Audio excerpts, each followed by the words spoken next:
Primeira carta de Paulo aos Coríntios, capítulo 2, versículo 12, que está a nossa mensagem principal. 2:12, uma vez a entrada fica até maior. Capítulo 2, versículo 12. Mas nós não recebemos o espírito do mundo. Qual é o espírito do mundo? O espírito do anticristo, que está aí, que nega Cristo, que nega a palavra de Deus. Até Deus na igreja, nós temos que tomar cuidado, que esse espírito pode entrar. E nós não podemos cair nessa cilada do diabo. É o espírito que está no mundo. Então, que nega Cristo, que nega a palavra de Deus, não podemos cair. Mas vamos à mensagem de hoje. Mas o espírito que provém de Deus, para que pudéssemos conhecer o que nos é dado gratuitamente por Deus. Dado gratuitamente para nós? Não. Por quê?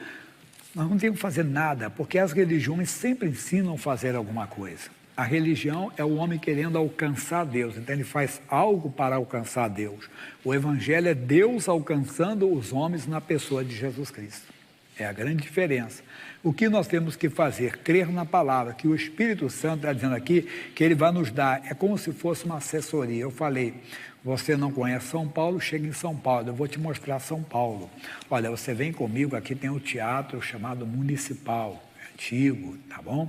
Esse viaduto aqui é um viaduto que foi construído também há muitos anos, chamado Viaduto do Chá. E aqui em São Paulo tem uma rua chamada Direita, igual na Bíblia tem lá em Damasco, na Síria, aqui também tem uma rua chamada Direita, que vai nos levar até a Praça da Sé, onde tem o marco histórico, né?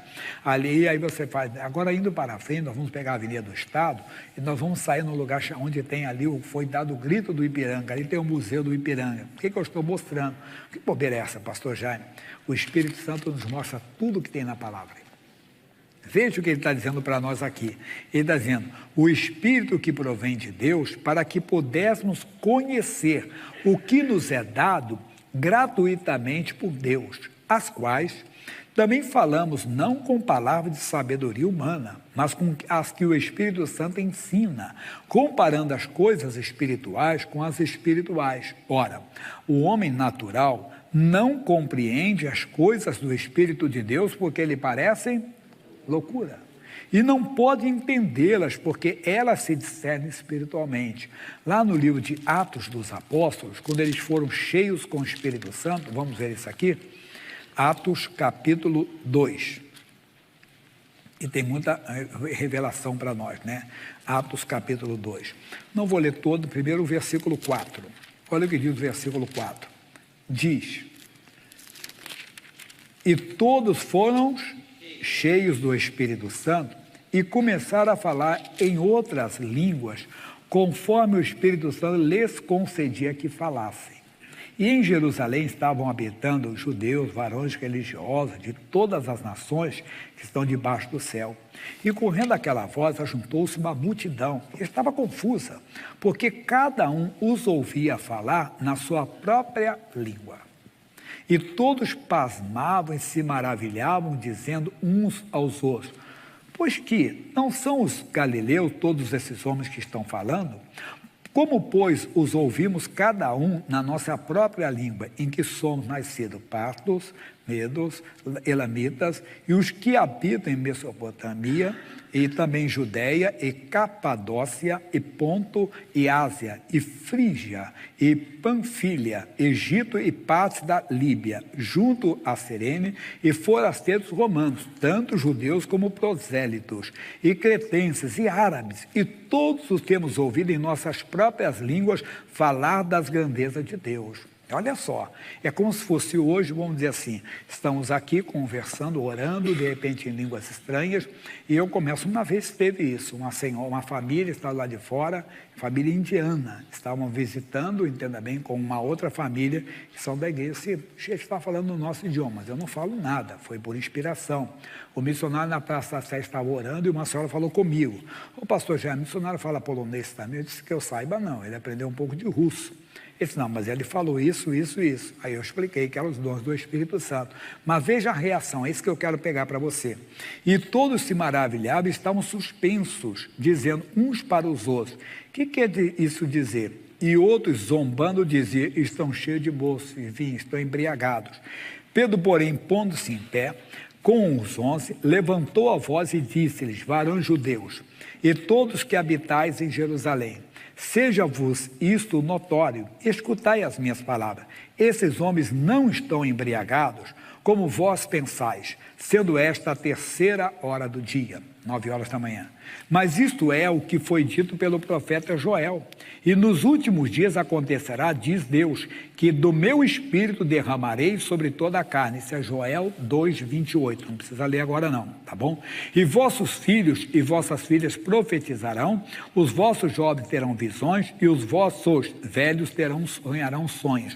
O que quer dizer para nós? Eles não entendem, nós não podemos dar para eles o que eles não vão compreender. Por exemplo, falar em línguas. A pessoa vem na igreja para ser curada, eu devo pregar cura para eles. A pessoa está começando, eu devo pregar o novo nascimento para essa pessoa.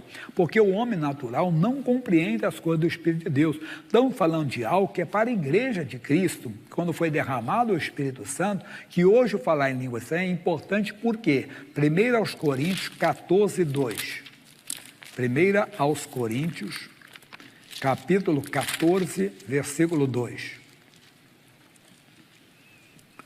Porque o que fala língua estranha não fala aos homens, senão a Deus. E porque ninguém o entende. E em espírito fala de mistério. Estava da língua dos anjos, que ninguém entende. Quando é a língua dos homens, a pessoa entende. O missionário conta que uma vez ele teve um pastor americano, canadense, que morou muito tempo nos Estados Unidos, mas era canadense, não falava inglês. E eles estavam orando lá no Canadá, orando entre eles. Como ele já tinha vivido no Brasil, e ele estava aqui, ia lá, estavam todos orando. E no meio deles, um irmão começou a orar em português. Isso é. Aí alguém precisa de interpretação, eu disse, não, eu falo português, eu falo o que ele está falando, que ele falava. Foi um sinal para eles ali, porque o homem não falava português, de maneira alguma, não falava. O diabo, às vezes, tenta imitar. Eu falei de um caso que eu presenciei, eu que expulsei esse demônio. Era de um rapaz, entenda, e o pessoal da RIT fica com a campanha local, o pessoal continua com o IGD. Veja só como é que foi profundo isso aqui. Foi aqui na igreja. Na época, o escritório da igreja era onde é a escolinha hoje, quem já tem filho na escolinha foi ali, ele é o escritório. Eu estava atendendo esse rapaz, ele estava com um pensamento de suicídio. Ele trabalhava como mestre de obra, trabalhava nas obras. E ele estava muito confuso, pensamento de morte, de suicídio. E ele pediu oração. Eu orei. Quando eu orei, manifestou um demônio nele. E o demônio começou a falar inglês. E tinha um rapaz que trabalhava comigo, um pastor auxiliar, ele era professor de inglês, pastor é um inglês jamaicano. E ele começou a falar em inglês e o pastor traduziu. Eu disse, não, irmão, você não vai ser intérprete de demônio, não. E eu cheguei e disse, demônio, você está proibido falar inglês. Alguns já ouviram esse testemunho. Você vai falar em português. O demônio se levantou, mas bem zombador mesmo. Ficou assim, tipo dançando, mas dançando na chuva. Já viu, lembra do ator lá que tem dançando na chuva? Ele estava dançando na chuva e cantando em inglês. O demônio, ele proibiu de falar inglês. Ele bem zombador, com a voz distorcida assim. Você me proibiu falar, não catar, demônio, para de palhaçada, aqui não é falar, aqui é só em português. Coloquei de joelho, expulsei. Bem, esse rapaz tem mais de 20 anos, tem isso. Até hoje esse rapaz está vivo. Ele não fala nada de inglês. Aí você vê, eu queria que o sábio desse mundo me explicasse isso. Como é que ele conversava, entenda bem, em inglês. Entende? Se ele não fala nada, quer dizer, mas é o diabo tentando confundir. Eu fui, repreendi e mandei embora. Pensava, você está com pensamento de suicídio, isso é demônio, tem que mandar embora. Se você não consegue, pede um pastor, um obreiro para orar por você. Mas vamos voltar à mensagem. Nós precisamos disso. Amigo, nós precisamos do Espírito Santo, não para falar em línguas, muito mais do que falar em línguas, é isso aqui. Vamos voltar ao capítulo 2, vamos lá. 1 aos Coríntios 2:12. Para quê? Para que nós recebemos o Espírito que provém de Deus, para que pudéssemos conhecer o que nos é dado gratuitamente por Deus. O Espírito Santo nos dá isso. Ele nos faz conhecer, como o falar em línguas, que é um dom do Espírito Santo, mais do que isso. Ele nos faz conhecer a palavra, os nossos direitos na palavra de Deus. Essa semana eu dei Colossenses 1:12. Dando graças ao Pai, que nos fez idôneos. O que é idôneos? Dignos. para participar da herança dos santos na luz. Santo não é nada místico, não, nada religioso, é separado. São os que já aceitaram Jesus. Ele passou por aquela região, foi onde estavam os enfermos, mas depois ele foi aos santos, aos homens de Deus, às mulheres, às pessoas de Deus. Ele foi até lá, entenda bem, aqui dizendo para nós. Então ele ensina aos santos qual é a nossa direita. Aí ele assim, ele nos tirou da potestade das trevas e nos transportou para o reino do Filho do seu amor. Mas no reino nós aprendemos semana passada, nós não somos recebidos como escravos, somos recebidos como? Com filhos. Lembra de João 1,12, por favor. João 1,12. Mas a todos quantos o receberam, deu-lhes o poder de serem feitos filhos de Deus, aos que creem no seu nome. Oh, glória a Deus! Se você aceitou, se você aceitou o Filho de Deus, olha o que você é. Romanos 8,12. Romanos é antes de Coríntios. Eu falei do Paulo aqui, eu já explico o que eu falei para vocês. 8,12. 8,17, desculpe. Mas se nós somos filhos, somos o quê, pessoal? Somos logo herdeiros também, herdeiros de Deus. Onde está a nossa herança? Aqui. Ouviram falar duas partes, antigo e novo. Vamos lá de novo, antigo e novo. E nós somos do Novo Testamento. É claro que temos muitas lições do Antigo, mas somos do Novo. Aí o que eu falei para você aqui, Atos dos Apóstolos, capítulo 9, os santos. 9 é o capítulo, 32 é o versículo. E aconteceu que, passando Pedro por toda parte, veio também aos santos que habitavam. Então, santo não é nada místico, são os que já aceitaram Jesus, que já receberam. E achou ali certo homem chamado Enéas, jazendo numa cama havia 8 anos, o qual era paralítico. E disse-lhe Pedro: Enéas, Jesus Cristo te dá saúde. O que ele está dizendo? Enéas, você tem direito a ter saúde. Eu dei durante a semana uma explicação. A pessoa entra numa empresa e ela vê que tem plano de saúde e não sabe.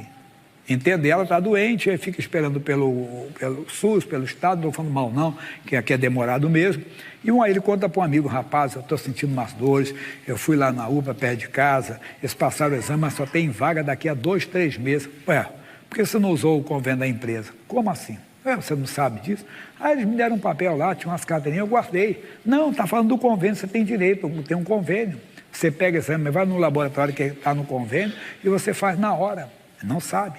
Quer dizer, é um direito dele e ele não sabia. Nós temos direitos que não sabemos, por isso nós precisamos do Espírito Santo. Ele nos guiará em toda a verdade. Ele vai nos ensinar o que é dado gratuitamente. O Enéas, e Jesus Cristo da saúde. Quem está falando com ele? Pedro, que foi um homem cheio do Espírito Santo, lá no Pentecoste. Aí ele está dizendo para nós aqui: Jesus Cristo da saúde, levanta-te e faz a tua cama. E logo se levantou. E viram-no todos que habitavam em Lida e Sarona. Diga você, se converteram ao Senhor. Irmão, esse é o maior plano do diabo na igreja de Cristo, é tirar o milagre da igreja, tirar a cura da igreja. Se eu não ver uma cura, se eu não ver um milagre, eu não vou deixar de crer em Deus. Se eu não ver um milagre, eu não vou deixar de crer em Jesus Cristo. Mas tem gente que só vai se converter, porque quando eu vim para a igreja, eu vim buscar o milagre. Eu vim buscar cura para a depressão. Já falei várias vezes. A minha mãe foi porque ela tinha 2 filhos, não era eu, entenda bem. Ela falava, um era cachaceiro, o outro era maconheiro. Ela dizia que o nosso quarto era o inferno. Ela entrava naquele quarto, era cheiro de cigarro, bebida e drogas. Entende? E ela tinha que entrar ali, era fazer limpeza, fazer tudo, né? É a mãe. Entende? E ela foi para a igreja, quando ela foi buscar a libertação dos filhos. Lá na frente, depois eu já salvo, eu já como pastor fui batizar minha mãe nas águas. Esse meu irmão que eu falei que era o maconheiro, porque antigamente chamava pessoa viciada em drogas assim, de maconha, né? Falava maconheiro. Esse meu irmão mais velho, há pouco tempo ele colocou no grupo da família: ô pessoal, hoje está fazendo 20 que ele foi depois de mim, que ele se libertou. Você vê, eu já era pastor do evangelho, pregador do evangelho, a pessoa chegava: pastor Jaime, ora pelo meu irmão que ele é viciado em droga. Eu falei: o meu também.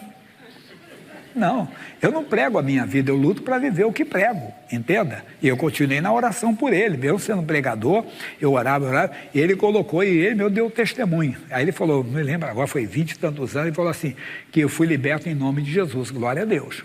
Então, mas não era. Mas o que foi? A minha mãe foi para a igreja para quê? Pela libertação dos filhos. Foi a libertação. Vamos tirar a hipocrisia e não deixar o diabo causar essa celeuma, essa contenta, essa discórdia. Não, que a igreja só quer saber de milagre. Não. Eu estou aqui insistindo, batendo para nunca você aceitar essa mentira do diabo. Porque a igreja primitiva orou rapidinho. Atos 4:30. Cadê o rapaz lá? Enquanto estende a tua mão para curar, para que se façam sinais e prodígios em nome do teu santo Filho Jesus. A igreja orou pedindo os sinais e prodígios. Capítulo 5, versículo 12. Resposta. 5:12. E muitos sinais e prodígios eram feitos entre o povo pela mão dos apóstolos. E estavam todos unanimemente no apêndice de Salomão. Muitos sinais. Olha o que aconteceu. Versículo 14. Consequência dos milagres. E a multidão dos que criam no Senhor, tanto os homens como mulheres, diga. E o diabo não quer que cresça. Por isso ele não quer que a igreja fale de cura, fale de milagre. Mas o Espírito Santo, quando somos dirigidos por ele, ele mostra que Jesus Cristo nos dá saúde. Então essa é a palavra para você. Volta onde nós começamos. 1 aos Coríntios, capítulo 2, versículo. Oxe, pensei que eu não estava pregando para ninguém aqui não, hein? Vocês viram que você estava aqui pensando no jogo do Corinthians, hein? 2:12, mas nós não recebemos o espírito do mundo, de confusão, de religiosidade, não, nem do anticristo, mas o espírito que provém de Deus. Para quê? Para que pudéssemos conhecer o que nos é dado como gratuitamente. Essa é a palavra de hoje.